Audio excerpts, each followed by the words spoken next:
Good morning mga ka-farmers! Ako po ito, si Dr. Eve, the dentist and the farmer.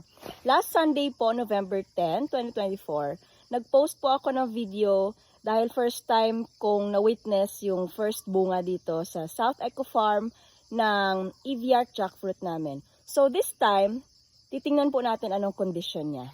And titingnan din natin kung pwede na ba siyang balutin ng cellophane, treated cellophane or yung mga sako. Kaya lang, ang available sa amin dito is treated cellophane. So, kumuha ako ng treated cellophane. Okay. Charan! Guys, 1 week lang.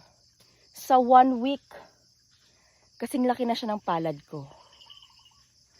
Tapos yung kasunod niya, last Sunday, 1 inch lang. Ngayon, 2 inches na. So, 1 inch per week.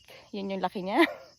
At naglagay ako ng label, date at size nila kung kailan ko sila. Nung time na nakita ko lang sila nung last Sunday. Okay? Last Sunday, imagine, itong stem na to, nandito pa to sa taas. Kahit akyat nyo pa. Mataas yun. Kahit balikan nyo yung previous video ko. Sa 1 week, 7 days, ganun siya kabigat. Okay? And ito ang na-notice ko. Actually, binisita ko siya every day after that November 10 para matingnan yung status niya. Kasi nga, nag-ikot ako dito sa ibang langka. Puro males pa lang yung nandoon. Wala pang female. Then, ang nangyari, since siya lang ang bunga, sa kanya nag-attack yung mga fruit flies. So, nakafocus sa kanya. What we did, instead na every 15 yung pag-spray namin ng organic fertilizer, foliar siya, may insecticide, pesticide, all in na. Yun yung Maharlika po. Maharlika Microorganic Concentrate. Nag-spray po kami kasi since siya lang ang bunga, sa kanya nakafocus lahat. Kaya nagkaroon siya ng mga brown spots. Last 5 days, medyo fresh yung brown spots niya. Yung halatang bagong kagat, bagong attack. But after namin nag-spray, inagahan namin ng 2 days yung spray, nag-dry at hindi na siya nadagdagan. So, na-prevent namin. Plus, baka may mga insects kasi dito sa katabing farm. Although, nyugan lang naman yan. Napunta sila dito kasi nga, yan, may fruit. So, na-prevent na lang namin. Upon checking, tinitingnan ko ngayon kung pwede na ba siyang icellophane. Ano yung basihan kung pwede siyang icellophane? Hindi sa size. This condition, hindi pa yan pwedeng icellophane. Kasi, kung titingnan natin, kung tititigan natin yung mga maliliit pang jackfruit, meron yan sa tip ng tinik, ng thorn, may white na buhok-buhok. Those are fruitlets.